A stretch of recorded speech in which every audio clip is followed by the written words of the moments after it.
ዘዴ አንተ ሊሚት ልታደርገው ነው ወይ? እግዚአብሔር በዚያ መልኩ ነው መቅጣት ያለብህ፣ ዳዊት ነው መቅጣት ያለብህ። ሴቶቹ ምን አጥፍቶ ነው የተደፈሩት? ሴቶቹ ምን አጠፉ? ፕሊስ ለነሱ ቦታ ሆነ ንገረኝ።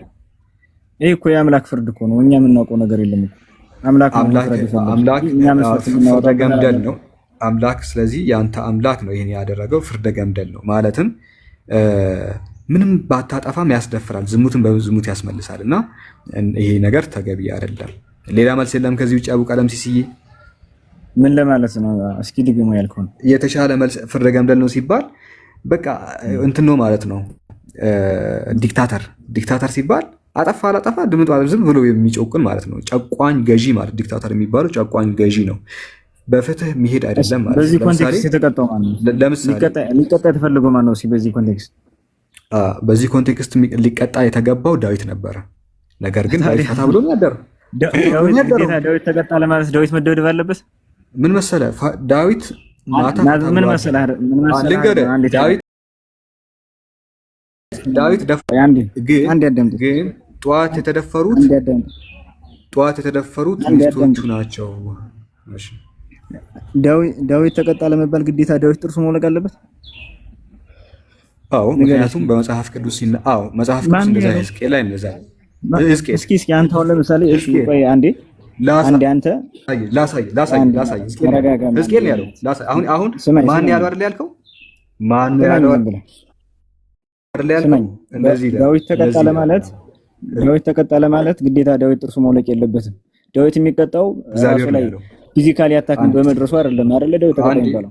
አዎ ስማኝ አንዴ አለበት መጽሐፍ። ለምሳሌ አሁን አንተ ፍርድ ቤት ብትሄድ አይደለም ወይ አንተ አንዴ አይደለም ጠይቀኛ እንዴት ነው ስማኝ ዳዊት በዚህ ኮንቴክስት ዳዊት ተቀጣ ማለት የግድ ዳዊት መቀጥቀጥ አለበት ወይ አልከኝ? አዎ አለበት። መጽሐፍ ቅዱስ እንደዛ ነው ያለው። መጽሐፍ ቅዱስ ያስታውቃል አይደለም? ቅድም እኮ አይደለም ተብሎ ነው ያደረው። ተፍታቶ ነው ያደረው ዳዊት። ለምን መሰለህ አላልኩም? ዳዊት ተቀጣ ለመባል የግድ ዳዊት መቀጥቀጥ አለበት። አዎ ሚስቶቹ ከተቀጠቀጡ እኔ ቆሜ ነው የማየው። እንደውም ደስ ይለኛል እዛ ቦታ ራሱ። ዳዊት የግድ መደብደብ ነበረበት። ማን ነው ያለ ብለኸኛል አይደለ? እግዚአብሔር ራሱ። ዳዊት ተቀጣ ለመባል ምን መሆን አለበት አለ አቡ ቀለምሲስ።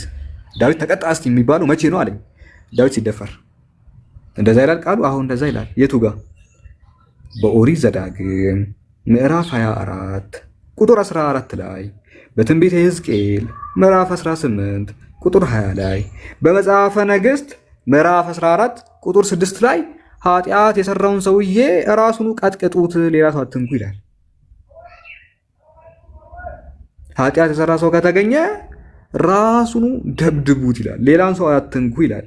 አንዱን ለምብላችሁ ዘዳግም 24 14 ላይ 16 ላይ ልጆች በሰሩት ወንጀል ወላጆች በሞት መቀጣት የለባቸውም። ወላጆች በፈጸሙት ወንጀል ልጆቻቸው በሞት ይቀጡ፣ እያንዳንዱ ሰው በሰራው ወንጀል በሞት ይቀጣ ይላል። እያንዳንዱ ሰው በሰራው ወንጀል በሞት ይቀጣ ነው ያለው። እኔ መመለስ ለምሳሌ ኤርሚያስ አስወጣኝ። አንተ ሰውዬ፣ ኧረ አንተ ሰውዬ ምን አመጣው? ኤርሚያስ አንተ ሰውዬ፣ አይ እንዳታስወጣ ብዬ ነው። ለምን ትገባ? አይ እንዲህ ያለ አነጋገር ለምን ነው የምትናገረው? ከጅምሩ ናምታኛ በቃ እሱ ነው የቀረ። ና ደብድበኝ። አገባብን እንደዛ ነው ተረጋጋ ምናምን ሳይሆን ምን ልመታኝ እኮ ነው የሚመስለው። ለምን ቀሳትልም አንተ ሰውዬ ምናምን እየታየች ነው መታ። አይ ተረጋጋ። ሁኔታ እንደዛ ነው የሚመስለው። ተረጋጋ አትበለኝ። አይቀጥል ያልሆነ ነገር ስታወሪ ሰምቼሽ ነው ብሮ። ሆት ሆነ በጣም ተናዳ የመጣው ካምዳውን በቃ ይቀጥል። በቃ ይሄ ነገር ይቆምና ቀጥል። እርጋታ መንፈስ ካምዳውን አይደለም ካምዳውን መሆን ያለብህ አንተ ነህ። ምክንያቱም አንተ ሰውዬ ምናምን ብለህ የመጣኸው እጅን ሰብስበህ አንተ እንጂ እኔ አይደለሁም። አስወጥተኸኝ ነው አቀድም ላይ ልክ ልመልስ ስላስወጣኸኝ። አሁን ክርክሩን ተውና ሰዓት ታንቺ ምርጥ ሰው በቃ ዝም ብለሽ ማንም አላወጣህም ኤርሚያስ፣ ማንም አላወጣህም። ለንግግር እንጂ ለድብድብ አትምጣ። በኦሪት ዘዳግም ምዕራፍ 24 ቁጥር 16 ላይ ምን ይላል? እያንዳንዱ ሰው በሰራው ወንጀል በሞት ይቀጣ ስላለ መቀጣት ያለበት ሰሪው እንጂ ሌላ አካል በፍጹም አይደለም ነው። ይህን ከተረዳችሁ ጃቢር ስልጣን አልሰጠኸኝም። ስልጣን ስጠኝ። እየሰማኸኝ ነው? ኤርሚያስ ቀጥል እስኪ አንተ አንዴ ያውቀለ አንተ ኤርሚያስ ይመልስ።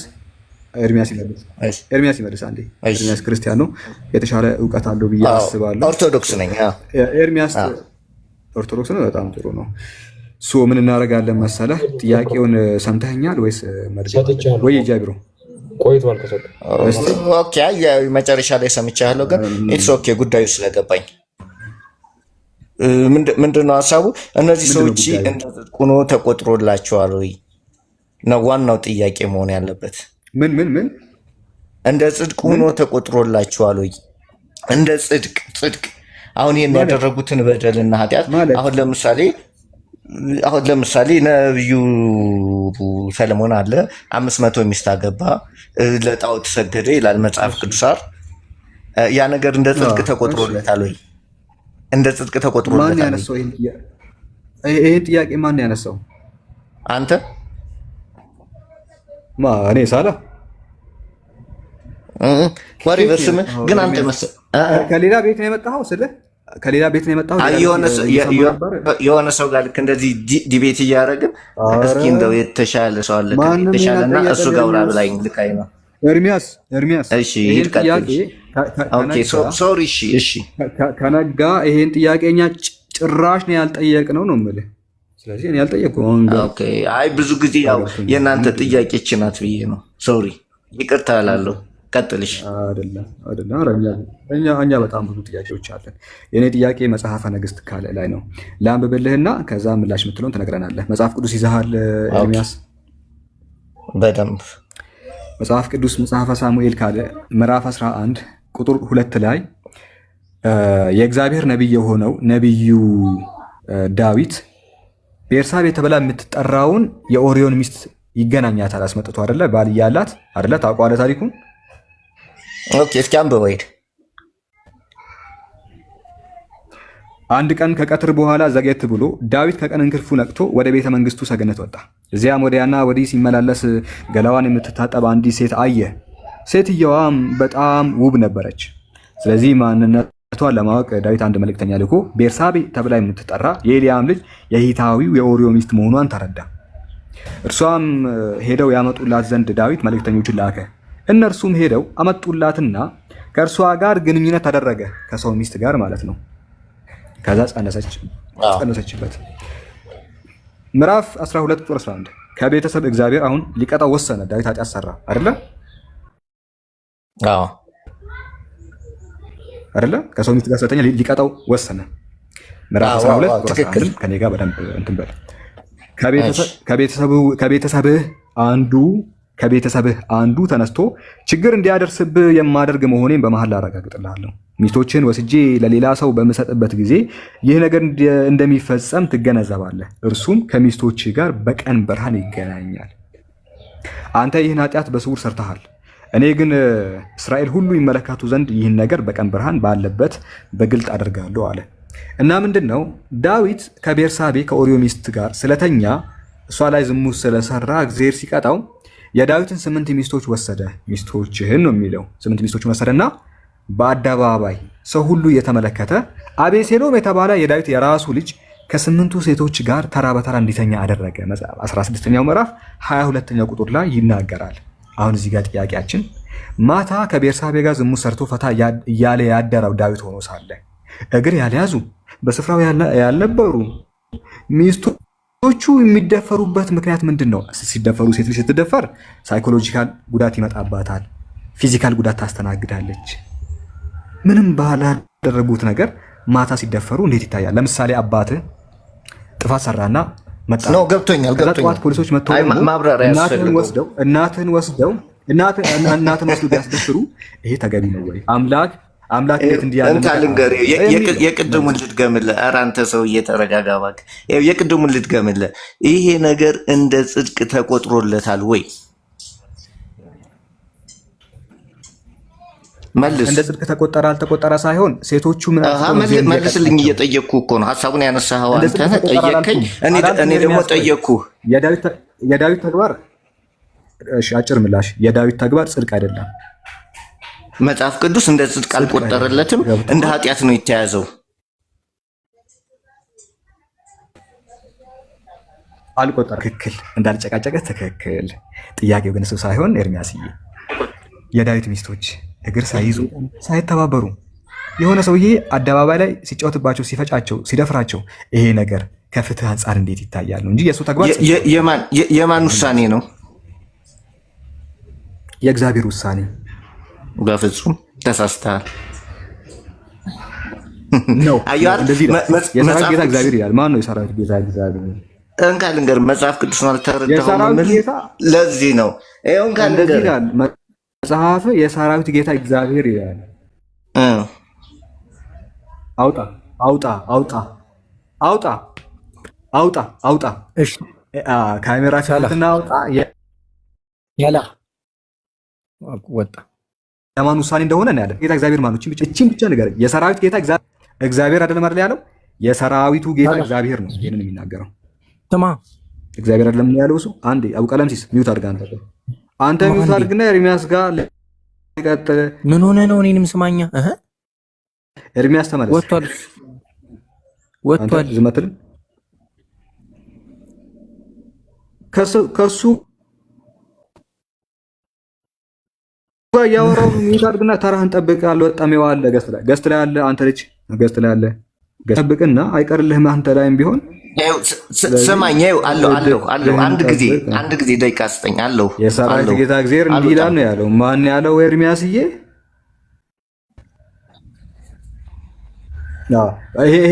ይሄን ቦታ ያዝ አንዴ። ሳሙኤል ካለ ምዕራፍ 12 ቁጥር 11 ላይ እግዚአብሔር እንዲህ ይላል አለ።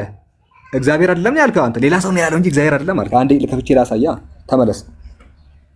ይሄ ስም ማን ነው? እኔ እግዚአብሔር የሚል ይመስለኛል። ና ኤርሚያስ ተመለስ። ይሄ እግዚአብሔር የሚል የለም ነው ያለው መጽሐፉ ላይ። ቆይ በደንብ ላስም። ሁላችሁ ይታያችኋል? አንድ ጊዜ እሺ፣ ይታያችኋል ማን እንደሰራ ይሄን እስኪ ንገሩኝ አንድ ጊዜ። ይሄ እግዚአብሔር የሚለው ይታያችኋል? አንተም ተመለስ። ማን ዳዊት ተመለስ። ኤርሚያስ ማለት ነው። እግዚአብሔር አይደለም ያልከው አስገባኝ። ሳላ ይታያችኋል? እግዚአብሔር አይደለም እያለ ያለው እግዚአብሔር ነው የሚለው አማርኛ እንችላለን። አንድ አቡ ቀለምሲስ እድልን ለምን አትጠብቅም? አድሚን ባለመሆኔ ነው እዚህ ላይ ያለው። በነገራችን ላይ አሽቀነጥር ነበር፣ ምክንያቱም ተራ ጠብቀ ነው የምታወራው። ዛሬ ነው ጠመመብኝ በዛ ላይ። እሺ ና እሺ። ቅድም እሱ እንግዲህ ያዘኝ ልቀቀኝ ምናምን ብሎ ጣልቃ ይገባው። እዚህ አጋጣሚ ሳላ ማሳሰቢያ ስጡ። ብዙ ጊዜ መጽሐፍ ቅዱስ ሲከፈት ሙስሊሞች ከ18 ዓመት በታች ሆናችሁ ቮሊዩሙን ቀንሱና ታብታብ ብቻ አድርጉ። ይሄ ለእናንተ አይጠቅምም ለማለት ነው። ቀጥሉ። እሺ ህፃናት እንዳታዳምጡ ነው እያለ ያለው አብዱል ቀለምሲስ። አቡ ቀለምሲስ እሺ፣ እርስዎ ምንድን ነው የሚሉት? አላህ ፍትሃዊ አምላክ ነው ብለህ ታስባለህ? በፍትህ ደረጃ አላህ ፍትሃዊ ነው አይደለም? አንተ ተውና የተጠየቀው ለምን አትመልስም? ኤርሚያስን አቋርጣ የገባው አቅመዋለኝ ልመልስልህ እችላለሁ ብለህ አይደለ እኮ? ፍትሃዊ ነው አይደለም? እግዚአብሔር ነው ያልከው። አላህ ፍትሃዊ ነው አይደለም? መጽሐፌን አውርዱታል። አላህ ፍትሃዊ ነው አይደለም? አላህ ፍትሃዊ ነው አይደለም? ፍትሃዊ ነው። አንዴ ርዕስ አልቀይርልህም። እንደዚህ ነው የሚያደርጉት። ገብተው እስልምና ላይ ካልጠየቅን ብለው ከዛ ይህን መጽሐፋቸውን ዘግቼ ማለት ነው ቁርአን ላይ ላወራ ማለት ነው። ሀሳቡ እንደዚህ ነው። እኛ መሀይማን አይደለንም ነው። አሁን አላህ ፍትሃዊ ነው ወይስ አይደለም የሚለው መጽሐፍ ቅዱስን ዝጋና አለ። መጽሐፍ ቅዱስን ዝጋና እስልምና ላይ እናንተ ጋር እናወራ ይላል። እዚህ ጋር ህፃን ነው እንደ የምታወራው ብራዘር። መጽሐፍ ቅዱስ ይዘጋ ምናምን። ሰው በጣም እየሰማብን ነው። ይህንን ጉዳችንን ቅሌታችንን ሰው እየሰማብን ስለሆነ ዝጋና ወደ አላህ እንምጣ። ኧረ እባክህ ህፃን። እሱ አሁን ብልጥ ነው በነገራችን ላይ። እኛ ብልጥ አይደለንም ጋይስ። አላህ ፍትሃዊ ነው አለ ነው። ይሄ እንዴት ይታያል ምናምን ሊል እኮ ነው። ምናምን እንዴት ይታያል ምናምን ሊል ነው። ከዛ ሐዲስ ላይ ልናወራ ከዛ ቅሌታችሁ ማንም ሳይሰማ አንተ ርዕስ አስቀይረ ወጣ ነው። አንተ እኮ በጣም ብልጥ ነህ። አልተረዳንም እኮ እኛ አልተረዳንም፣ አልገባንም። አንተ ነህ ብልጥ። ምንድን ነው የሆናችሁት? መልስ ጥያቄ መልስ የለውም ወይ?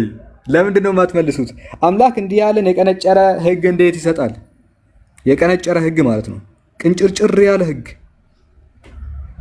የቀነጨረ ህግን እንዴት ያስተላልፋል? እግዚአብሔር አይልም ብሎ ወጣ። አንዱ ሲከብደው እግዚአብሔር አይልም አለ። እግዚአብሔር አይደለም ያሰራው አለ።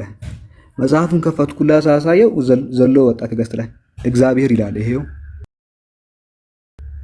ይሄ እግዚአብሔር አይደለም የምትለኝ ከሆነ ናግባ እና ይሄ እግዚአብሔር አይደለም ብለህ ንገረኝ። እግዚአብሔር እንዲህ ይላል። አስገባው ኤርሚያስን አስገባው። ይሄው እግዚአብሔር እንዲህ ይላል። አንተ ነህ። ይሄማ ሊመልስ አይደለም እኮ ጀማሉ አላህ ምናምን ብሎ ርዕስ ሊያስቀይር ነው። እዚህ ላይ መልስ ከቻላችሁ ወይ እኛ መልስ የለንም ጌት እናመጣለን መልስ ምናምን በሉና እመኑ፣ ወደ እስልምና እንጣው ነው ችግር የለውም። ወይ ማታ ላይ ናና ጠይቀኝ። እሺ መልስ የለኝም፣ ያንተ መልስልኝ። እስኪ ጠይቁ መልስ። አቡ ቀለምሲስ እባክህ ኧረ ሳላ አትፍራ እንዴ! አውርደው ታችሁ። ምክንያቱም ይሄንን ቅሌታችሁን ሰው እንዳያይባችሁ ስለሆነ እኔ እኮ ማታ ሌሊቱን ሙሉ ናና ጠይቅ፣ ሁላችሁም ኑና ጠይቁ እንላችኋለን እኮ ማታ አይደለ? አመጡ ትፈራላችሁ፣ ጥያቄ ለመጠየቅ አመጡ። ነገር ግን ይሄንን ስንከፍት ይሄንን ለማዘጋት አላህ ይላሉ። ይሄን እንዝጋና የእናንተ ላይ እናውራ ነው የሚሉት። እኔ አልዘጋላችሁም ነው። ለምን በአናት አትተከልም ብራዘር? እንዲህ ትክል ብትል ርዕስ አልቀይርም ወይ ለምነኝ፣ አንደኛ ለምነኝ ናና እባክህ መጽሐፉን ዝጋ፣ እኛ ይሄን ነገር አናቅም ብለህ እንደዛ ለምነኝ። ምናልባት እንደዛ ላዝንልህ እችላለሁ። ከዛ ውጪ መጽሐፍ ከፍቼ ሐዲስ ላይ የማወራበት ምንም አይነት ሪዝን የለም ነው። ባይሆን አቅሙ ካለ ማታ ላይቭ ስለምንገባ ናና ጠይቅ። ታረጋዋለህ? እንደዛ አታረገውም። የሚመጡበት ብቸኛው ሐሳብ ምንድነው? ይህንን ነገር እኔ ሊያዘጉኝ ነው። አልዘጋም፣ እንዲሁ እንቀጥላለን ነው። ስለዚህ ምንም ነገር ብታመጣ ብትተከል ይህንን መጽሐፍ ሳልዘጋ አንድ ባንድ ከፍቼ ያሳያለሁ ነው። ኦኬ እንቀጥል። ቅድም ነገራችሁ ነበረ መጽሐፍ ቅዱስ ላይ ከምናያቸው እጅግ በጣም አስቀያሚ ታሪኮች መካከል አባት የገዛ ልጆቹን ሴክስ አደረገ፣ ተዋሰበ የሚል ታሪክ መጽሐፍ ቅዱስ ላይ አለ። ኦኬ መጽሐፍ ቅዱስ ላይ አባት ከገዛ ልጁ ጋር ሴክስ ያደርጋል ይላል። የገዛ ልጁን ያደርጋል ይላል። ሴት ልጁን ያደርጋል ይላል። ቅድም ያነበብኩላችሁ የቱ ጋ ነው ልንገራችሁ። ኦሪት ዘፍጥረት ምዕራፍ 19 ቁጥር 30 ላይ ሎጥ በጾር መቀመጥ ስለፈራ እርሱና ሁለት ሴቶች ልጆቹ ወደ ተራራዎቹ ወጥተው መኖሪያቸውን በዋሻ ውስጥ አደረጉ። አንድ ቀን ታላቂቱ ልጁ እህቷን እንዲህ አለቻት፣ አባታችን ማርጀቱ ነው፣ ልጆች እንድንወልድ እኛን የሚያገቡ ወንዶች በዙሪያችን የሉም። ከእርሱ ጋር ተኝተን ከእርሱ ልጆች እንድናገኝ አባታችንን የወይን ጠጅ አጠጥተን እናስክረው፣ አባታችንን ፏ እናድርገው። በዚያች ምሽት አባታቸውን የወይን ጠጅ አጠጥተው አሰከሩት። ታላቂቱ ልጁ ከእርሱ ጋር ግንኙነት አደረገች፣ ከአባቷ ጋር ማለት ነው። ከአባቷ ጋር ግንኙነት አደረገች። ሎጥ ግን በጣም ሰክሮ ስለነበረ ስትተኛም ሆነ ስትነሳ አላወቀም። አላወቀም። እሺ በማግስቱ ታላቂቱ ልጅ እህቷን ትናንት ማታ እኔ ከእርሱ ጋር ተኝቻለሁ፣ ማታ እኔ ከአባቴ ጋር ተኝቻለሁ። አንደኛ ራሱን ያቅ ነበረ። ምክንያቱም ለምን መሰላችሁ? ጸንሰዋል ሁለቱም ሴቶች እና አንድ ሰው ሴክስ ለማድረግ አክቲቭ መሆን አለበት። አክቲቭ ሳይሆን ሴክስ ሊያደርግ አይችልም። አክቲቭ መሆን አለበት ነው ሴክስ ለማድረግ። ዛሬም እንደገና የወይን ጠጅ አጠጥተን እናስከረውና አንቺም አብረሽው ተኝ፣ በዚህ አይነት ሁለታችንም ከአባታችን ልጆች ወለን ዘራችንን እንዳይጠፋ እናደርጋለቻት። ስለዚህ በዚያን ምሽት አባታቸውን እንደገና የወይን ጠጅ አጠጥተው አሰከሩት። ታናሽቱ ልጁም ከእርሱ ጋር ግንኙነት አደረገች። ታናሽቱ ልጁ ከእርሱ ጋር ግንኙነት አደረገች። ከዛ ሁለቱም ተፍታቱበት ነው የሚለው። ምን ያደረጉ ሎጥን? እነዚህ ሁለት የገዛ የራሱ ልጆች ማለት ነው ሰጡትና መጠጥ አጠጡት፣ ጨመሩለት፣ ደጋገሙት። ከዛ ተራ በተራ አደረጉት ነው አባታቸው። ይህን ሰራ። ሁለቱም ጸነሱ፣ ወለዱ። ይሄ አምላክ ቃል ነው ክርስቲያኖች። ይሄ የእግዚአብሔር ቃል ነው። ይሄ አምላክ ቃል ነው። ልጅ ከአባት ጋር ሲተኛ ማለት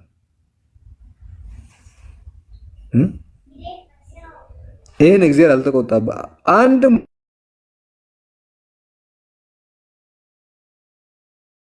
ቦታ አልወቀሳቸውም። ደግሞ እንዴት እንደዚህ ታደርጋላችሁ አላላቸውም። ይሄ ነው አሁን የአምላክ ቃል የምትሉ ምንም ቢሆን ማለት ነው። አንድ ሰው ከሰከረ ምንም ቢሆን ምንም ቢጠጣ ልጁን አይረሳም። ምንም ቢጠጣ ቢገለብጥ ባርሜሩ ሙሉ ቢጠጣ ማለት ነው ልጁን አይረሳም። ልጁ ማን እንደሆነች ያውቃል። ልጁ የሱ ልጆች እንደሆነ ያውቃል። ይሄ ዘዴ ነው። አያውቅም ምናምን የሚሉት ዝም ብለው ለሙድ ያህል ነው እንጂ ያውቃል። በትክክል የሰከረ ሰው ልጆቹን ያውቃል። ሲፍታታ ነው ያደረው። ይሄ ኃጢአት ነው ተብሎ አልተጻፈም። አንድ ቦታ ኃጢአት ነው ተብሎ ተጽፏል ካላችሁ ምግቡና አሳዩ። ይሄ እንደ ኃጢአት የተቆጠረበትን ቦታ ግቡና አሳዩ። ይሄ እንደ ኃጢአት እግዚአብሔር የቆጠረበትን ቦታ አታመጡ።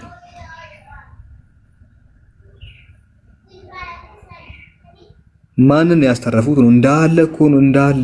እንዳለ ነቢያቶቻቸውን ስም አጠፉ። ጻድቃንን ስም አጠፉ። this is weird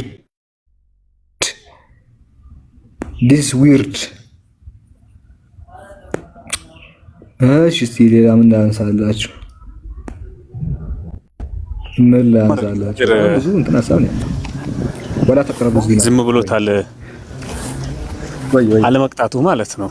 አለመቅጣቱ እግዚአብሔር ማለት ነው። አለመቅጣቱ እሱ ባደረገው ነገር መስማማቱ ነው እንዴ የሚያሳየው። ባይስማማ ኖሮ እኮ መቅጣት ነበረበት አይደል? መገደል ነበረ ደግሞ ቅጣቱ። በነገራችን ላይ ትንሽ ነገር እግዚአብሔር ሰዎች በብሉይ ኪዳን ሊጥ ሲያቦኩ እርሾ ካስገቡ ይቆጣቸዋል። ዘሌዋውያን ላይ ተቀምጧል። እርሾ ሲያስገቡበት ይቆጣቸው ነበረ እና እንዲህ ያለ ነገር ተሰርቶ ዝም ሲል ለእርሾ ሲቆጣ የነበረው አምላክ እንዲህ ያለ ትልቅ ነገር ሲሰራ ደግሞ አምብላይንድ ወደኔ ጭራሽ አላየሁም ምናምን ብሎ ዞር ማለቱ ተገቢ አይመስለኝም። እኔ ሳስበው ነው የምልህ። እሺ ሀና ኪሮስ እንዴት ኖት? ሰላም ወገናችን አለን ይመስገን። እስቲ በተነሱት ሀሳቦች ላይ ምን ትያለሽ ሀና? ሴትም እንደመሆንሽ እስቲ ምን ትያለሽ? ጥያቄው ምንድን ነው? አሁን የገባሁት ጥያቄው ወስቲ የትኛው ልጠይቅሽ? በጣም ብዙ ጥያቄ ነው ያለው እና እሺ የዳዊትን ልመልስልሽ፣ ያው ልጠይቅልሽ ሴትም ስለሆንሽ እስቲ እንደ ሴትነትሽ ደግሞ በሴቶች ቦታ ሆነሽ ለሴት ልጅ እንደምትቆረቆሪ እንደመሆንሽ እስቲ ይህንን መልሽልን። ሀሳቡን ረፍሊ ነው የምነግርሽ፣ ጥቅሱን እየጠቀስኩ ማለት ነው። መጽሐፈ ሳሙኤል ካልዕ ምዕራፍ 11 ቁጥር 2 ላይ ምን ብሎ ይናገራል? ዳዊት የሰው ሚስት ያስጠራና ይደፍራል። ነቢዩ ዳዊት የሰው ሚስት አስጠርቶ ይደፍራል። ከእሷ ጋር ዝሙት ሰርቶ ያስጸንሳታል፣ ያስረግዛታል። ማን? ዳዊት። ኃጢአትንና ዝሙትን ስለሰራ እግዚአብሔር ዳዊትን ሊቀጣው ፈለገና የዳዊትን ሚስቶች 8 ሚስቶች ናቸው ወሰዳቸው፣ 8 ሚስቶችን። ከዛ ዳዊትን ሊያናደው ምንድን ያደረገው? ሄደው እነሱ በሰው እንዲደፈሩ አደረገ። አቤሴሎም የሚባል ሰውዬ አለ። በአደባባይ 8 ሚስቶችን አስደፈረ። 8 ሚስቶችን አስደፈረ። ማን? እግዚአብሔር። ይሄ ከሴቶች ፍትህ አንጻር ተገቢ ቅጣት ነው ወይ ለሴቶቹ?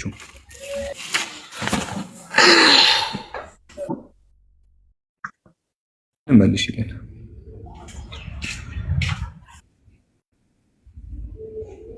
ሀና ኪሮስ ምን ትያለሽ በዚህ ጉዳይ ላይ?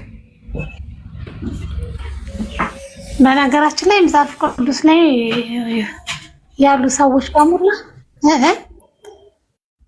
እንትን ሰዎች እኮ ኃጢአተኞች ዳዊት ማንኛውም ነቢይ ኃጢአት ይሰራሉ በደንብ ገባ። ባይብል ማለት ኃጢአት ይሰራሉ ወይ? እየሰማሽኝ ነው? በነገራችን ላይ ይከታተልና ሃይማኖት ሀና እየሰማሽኝ ነው? ንገሪኝ። እየሰማሽኝ ነው? እየሰማሁ ነው።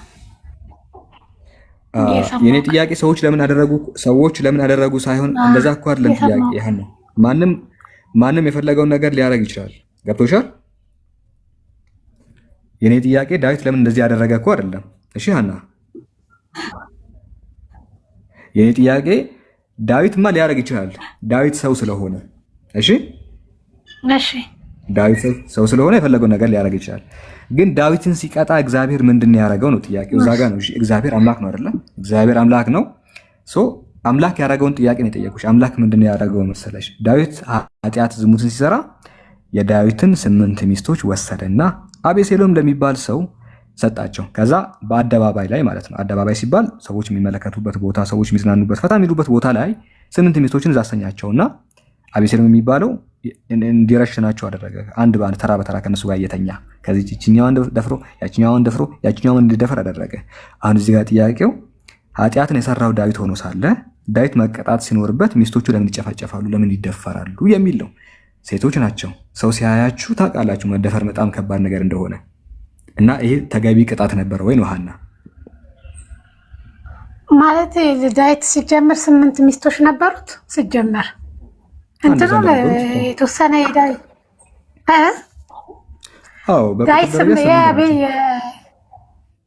የሰው ባል አስገድሎ ሚስቱን እንደወሰደ እና ከዛ ካስገደለው እንትን ልጅ እንደወለደ እናውቃለን። ስንት ሚስት ነበረው ዳዊት? ስንት ሚስት እንደነበረው ባላቅም እንደዛ ያደረገው እግዚአብሔር ነው እያልክ ነው? እግዚአብሔር ነው። መጽሐፉ ላሳሽ እግዚአብሔር እንደሚል እስቲ ያስነበበኝ እስቲ መጽሐፈ ሳሙኤል ይታይሻል። ከፊት ለፊት የሆነ መጽሐፍ ይታያል። መጽሐፍ ቅዱስ ነው የከፈትኩት። የሚታይ ከሆነ ስክሪኑ ይታይሻል። መጽሐፈ ሳሙኤል ካለ ምዕራፍ 12 ቁጥር 1 እግዚአብሔር አይልም እዚህ ቦታ የአማርኛው እግዚአብሔር አለ እንዲህ ይላል፣ እነሆ ከቤት ክፉ ነገር አስነሳብሃለሁ፣ ሚስቶችህንም በዓይነ ፊት ወስዳለሁ። ሚስቶችህን ነው የሚለው አይተሻል። ብዙ ናቸው። ሚስትህን ሳይሆን ያለው አይተሻል። እዚህ ጋር ሚስቶችህን ነው የሚለው፣ ሚስት አይደለም ያለው። ሚስቶችህንም በዓይነ ፊት ወስዳለሁ፣ ለዘመድህም እሰጣቸዋለሁ። በዚህችም ፀሐይ ዓይን ፊት ከሚስቶች ጋር ይተኛል። አንተ ይህን በስውር አድርገሃል፣ እኔ ግን ይህን በእስራኤል ሁሉ ፊትና በፀሐይ ፊት አድርገዋለሁ ይላል። አንተ ተደብቀ ነው ከሰው ጋር የተኛ ከሰው ሚስት ጋር የተኛው፣ እኔ ግን የአንተ ሚስቶች በአደባባይ ሁሉም ሰው እያያቸው ከሆነ ሰውዬ ጋር እንዲተኙ አድርጋለሁ አለ። እዚህ ጋር አሁን የዳዊት ሚስቶች ጥፋታቸው ምንድን ነው እና ነው በአደባባይ የሚደፈሩት የሚል ነው። እነሱ እኮ ጥፋት አላጠፉም፣ ግን ለሰራው ወንጀል እኮ ነው። አሁን እግዚአብሔር ሆን ብሎ አይደለም። እግዚአብሔር ማንኛውም ሰው ማለት የዘራውን ነው የሚያጭደው። ገባካ? ግን እዚህ ጋር ለምሳሌ ሀና እንደዚህ እሱ ኃጢአተኛ ነው፣ ወንጀለኛ። እነሱ ምንም አልዘሩም። ምንድነው የሚያጭዱት? ሚስቶች የሱ እንትኖች ናቸው። የሱ የሆነው ነገር በሙሉ እንደዚህ እናድርጋ። በአንቺ ላምጣልሽ ጉዳዩንና ባልሽ ትላንትና የሆነ ሴትዮ ደፈረና ይቀጣ ተባለ። ባልሽ ደፍሮ ከዛ አንቺን መስቀል አደባባይ ታውቂያለሽ? አዲስ አበባ ያለውን እዛ አወጡሽና የሆነ ጥቆር ያለ ትልቅዬ ሰውዬ ምናምን አዘዙና አንቺ እዛ መስቀል አደባባይ ላይ በደንብ አድርጎ እንትን እንዲደፍርሽ አደረገ። እግዚአብሔር ለአንቺ ትክክለኛ ውሳኔ ነው የተላለፈው ለአንቺ። ይኸውልህ ለእኔ ትክክለኛ ግን ምን መሰለህ፣ እግዚአብሔር አይደለም ሆን ብሎ እንዲደፍራቸው ያደረገው፣ የገዛ ስራው ነው ለእንደዚህ አይነት ነገር ያደረገው ማለት ነው። መጽሐፉ እግዚአብሔር ነው የሚለው። እግዚአብሔር ገብቶኛል። እግዚአብሔር እኔ ያደረኩት እኮ ሊል ይችላል። ይሄው እግዚአብሔር ነው የሚለው። ስለዚህ ተጠያቂው እግዚአብሔር ነው። እግዚአብሔር ይላል እኮ የለ እግዚአብሔር ቢያደርገውም ግን የገዛ ስራው ነው ለእንደዚህ አይነት ነገር የዳረገው እያልኩ እኮ ነው። አሁን እኮስ ባልሽ ባጠፋው አንቺን ቢያስወቀጡ ቢያስደፍሩ በአደባባይ ማለት ነው ለአንቺ ትክክለኛ ፍትህ ነው ወይ ነው ይሄ?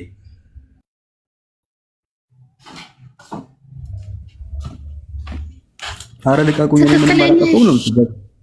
አረ ልቀቁኝ፣ እኔ ምን አጠፋሁ ነው የምትለው። አረ ልቀቁኝ፣ እኔ ምንም አጠፋሁ ሳይሆን እሱ ነው እንትን የሚለው ገባካ? እኔ የእሱ እስከሆንኩ ድረስ በቃ ገባክ? እሱ ነው እየተቀጣ ያለው በገዛ ስራው። አረ እሱ ቀበቶን አስሮ ነው አንቺን ቆሞ የሚያየው። ያንቺ መሰቀ እሱማ ቀበቶን አስሮ ነው ቁጭ ብሎ አንቺ የሚያየው። እስቲ ለማንኛውም ክፍሉን በደንብ አይዋለሁ። ግን እኔ ሰዎች ሁሉ ኃጢአተኛ እንደሆኑ ከእግዚአብሔር በቀር ማንም ጻድቅ እንደሌለ ደግሞ የተደረገው ነገር ታሪክ ነው ቁጭ የተደረገው እንጂ እግዚአብሔር እንዲያደርጋል እግዚአብሔር እንዲያደርጋል ሲጀመር ደግሞ የብሉይ ኪዳን በብሉይ ኪዳን ዘመን በብሉይ ኪዳን ዘመን ኃጢአት በኃጢአት ነው። በእናንተ ራሱ ሃይማኖት ገባ ኃጢአት በኃጢአት ነው የሚቀጣው። ቆይ ኃጢአት በኃጢአት እንደዛ አይደል? አንድ ጊዜ ቆይ እንደዛ አይደለም። ያ ሌላ ኃጢአት በኃጢአት ነው የሚቀጣው በብሉይ ኪዳን ዘመን። ታዩ እሱን ታዩ። ዝሙት በዝሙት ይመለሳል ሀና።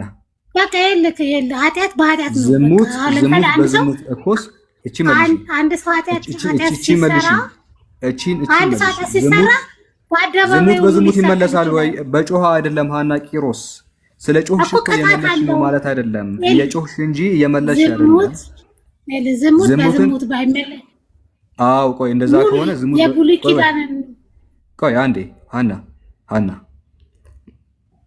አቤሴሎም ከዳዊት ሚስቶች ጋር ሲተኛ ዝሙት እያደረገ ነው አይደለም? ነው ዝሙት እያደረገ ነው። ዝሙት ነው። ዳዊት ከቤርሳቤ ጋር መተኛቱ ዝሙት ነው አይደለም? ነው። ዝሙት በዝሙት እንዴት እንደዚህ ይደረጋል? ዝሙት በዝሙት እንዴት ይመለሳል? ይኸውልህ እኔ ደግሞ እያልኩህ ያለሁት ማለት ነው በብሉይ ኪዳን ዘመን ኃጢአት አንድ ሰው ቢሰራ ቀጥታ ይቀጣል። በቃ በየትኛውም መንገድ እንዴት ዝሙት በዝሙት ይመልሳል እግዚአብሔር? እንዴት ሽንት በሽንት መታጠብ እኮ ነው። ምን መሰለሽ ሀና፣ ሽንት ቢነካሽ ማለት ነው አንቺ ሽንት ነካሽ እንበል ልብስሽን፣ ከዛ አንቺ መንጻት ስለፈለግሽ ንጹህ መሆን ስለፈለግሽ ሽንት አመጣሽ በአይላንድ ታጠብሽበት። ምን እያደረግሽ ነው? ሽንት በሽንት መታጠብ። ዝሙት በዝሙት እኮ ነው እግዚአብሔር የመለሰው። ይሄ አሁን ምን አእምሮ ያለው ሰው ይሰራል? እነዚህ አይሰራም እኮ ሽንትን በሽንት አይታጠብም፣ በውሃ ነው የሚታጠበው። ልክ ብዙ